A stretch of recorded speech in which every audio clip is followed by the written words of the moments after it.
อันคู่กันอยู่แล้วบ้านเนาะบ้านนี้ดีใจป่ะถูกกันเลยมีของขวัญมาแจกร้านหน่อย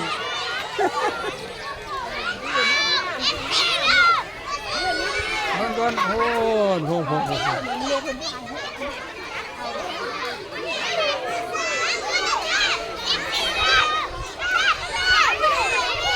เห็นอยู่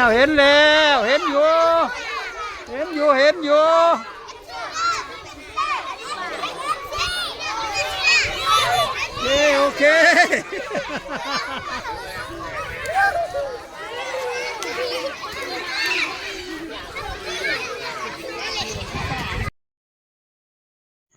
เจ้าสบายดีกันอีกทีหนึ่งพี่น้องมาพบกับตาศีลา เมื่อนี้มานำพระสงฆ์เด้อมื้อนี้เด้อมาแจกมาจ่ายมีของแจกเล็กๆน้อยๆพี่น้องเอ้ยให้กับเด็กนักเรียนอยู่ที่โรงเรียนปฐมสมบูรณ์บ้านห้วยนครไกรสอนแขวงสวรรณเขตเนาะแต่ว่าทั้งเด็กหน่อยพวกเด็กนักเรียนเนาะที่เห็นครูบาอาจารย์มาก็มีความดีอกดีใจมีความปลื้มอกปลื้มใจได้พี่น้องเอ้ยเนาะจนได้ออกปากห้องขึ้นว่าโอ้ยดีใจเพิ่นว่าเนาะพี่น้องดีใจบ่นี่ก็เป็นอีกเสียงหนึ่งที่พาให้ตาศิลาได้ยินเข้ามาในหูด้วยความเบิกบานมวลซื่นพี่น้อง มื้อนี้ก็เป็นมื้อวันจันทร์เด้อพี่น้องเด้อสำหรับมื้อนี้เนาะเป็นวันที่10ของเดือน11ปี2025ตอนบ่ายเวลา 2:00 นที่โรงเรียนปฐมสมบูรณ์บ้านห้วยนครไกรสอนแขวงสวรรณเขตโดยแม่นทั้งคณะสงฆ์วัดป่าปฐมนารามบ้านห้วยนครไกรสอนแขวงสวรรณเขตคือกันนั่นล่ะพี่น้อง นำหน้าพระทางโดยพระเดชพระคุณแม่นพระครูสมชายพระครูดาวใสทิตปาสาโทเนาะได้มีของขวัญกำลังใจที่หามาได้ตามกำลังศรัทธาเล็กๆน้อยๆพี่น้องเอ้ยมีปึ้มแล้วก็บิ๊กเขียนพร้อมทั้งขนมนมเนยนั่นแหละเนาะจำนวนใดจำนวนหนึ่งเพิ่นว่าได้มาแจกมาแบ่งเป็นของขวัญให้แก่หลานน้อยนักเรียนที่ปฐมบ้านห้วยของเฮานี่เองนี่ล่ะเนาะโดยแม่นมีนักเรียนร่วมกันทั้งเบิดเด้อพี่น้องอยู่ในโรงเรียนนี่เนาะเฉพาะในปีนี้เพิ่นว่า182คนครูอาจารย์ผู้ศิษย์สอนก็แม่นมีอยู่6ท่านเนาะอยู่ในนั้นมีห้องอนุบาล3ห้องโรงเรียนแห่งนี้เป็นโรงเรียนปฐมอันเก่าแก่พี่น้องเอ้ยตั้งแต่ใดมาพุ่นล่ะเนาะ บ่ได้ย้ายไปไสพี่น้องอยู่หม่องเก่าก็จังว่าทางโรงเรียนนี้เนาะก็ถือว่ามีหลายอันหลายแนวยังหลายสิ่งหลายอย่างเด้อพี่น้องเด้อที่ขาดเคินเนาะเส้นตัวอย่างว่าเกี่ยวกับอุปกรณ์การกีฬาเนาะแล้วก็อุปกรณ์สนามเด็กเล่นของพวกเด็กน้อยอนุบาลนั่นละเนาะก็ยังขาดสำหรับพัดลมแต่ละห้องของโรงเรียนเดือน4เดือน5โอ้ยฮ้อนๆแท้ๆได้พี่น้องเอ้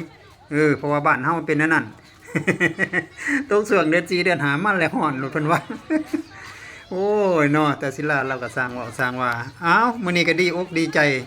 ได้มาเห็นน้องน้อยหรือว่าหลานน้อยนักเรียนเนาะลูกหลานของพวกเฮาก็ถือว่ามาโรงเรียนครบตามจำนวนพี่น้องเอ้ยพร้อมด้วยครูอาจารย์ก็ถือว่ามาศิษย์มาสอนตามเวลาตามชั่วโมงเนาะขอบคุณขอบใจเด้อที่ได้เอาใจใส่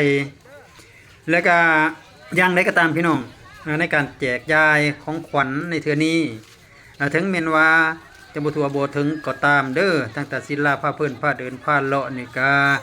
ขอขอบคุณขอบใจมายังคณะสงฆ์วัดป่าปฐมนาราม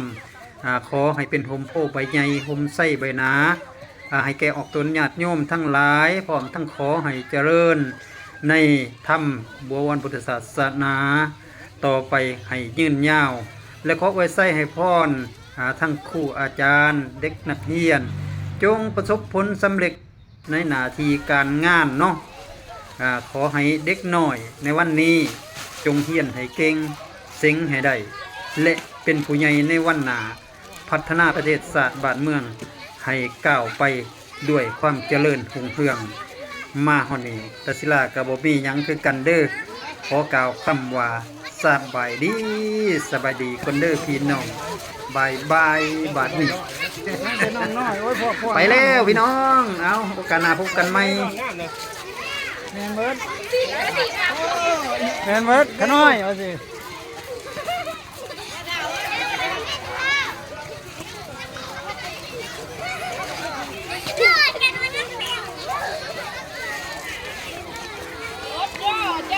ใจเย็นๆเด้อลูกใจเย็นโอ้ยหอดอยู่ดอกได้กินอยู่ได้อยู่ดอกได้อยู่มื้อนี้หายแล้วย่านบ่ได้กินได้โอ้ยไม่ใช่ได้สิเอาให้โอ้ยให้กินเบิดทุกคนนี่ล่ะได้จงไว้ให้อยู่น้ำล้างยังได้โซ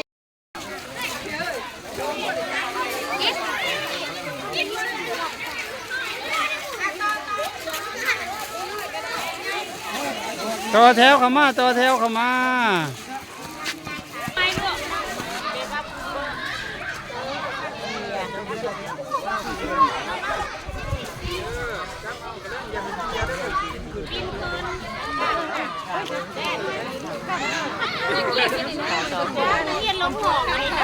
เอามาผมบอกไปลูกห่อที่เจ้าเลยนกนะแม่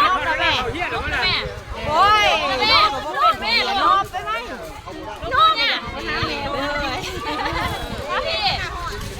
เล็กเซนเลยพี่มาทวีถึงเจ้าสีลำ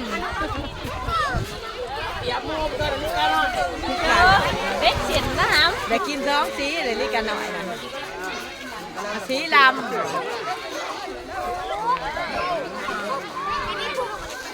เพื่อนยันบ่พ่ออยู่เดียวนี้พ่อ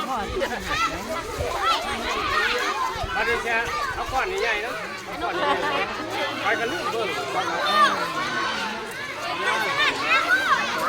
เพราะฉะนั้นฮะกับมากับเขาไปเอาเลยโตเทแล้วมันหวานนะลูกมาสาเด็กมาสาแล้วก็ได้หนูดิขอยืม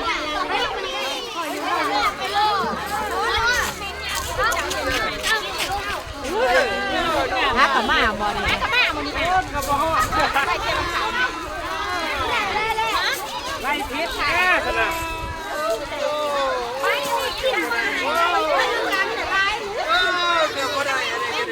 ฮักกับมาชุดนี้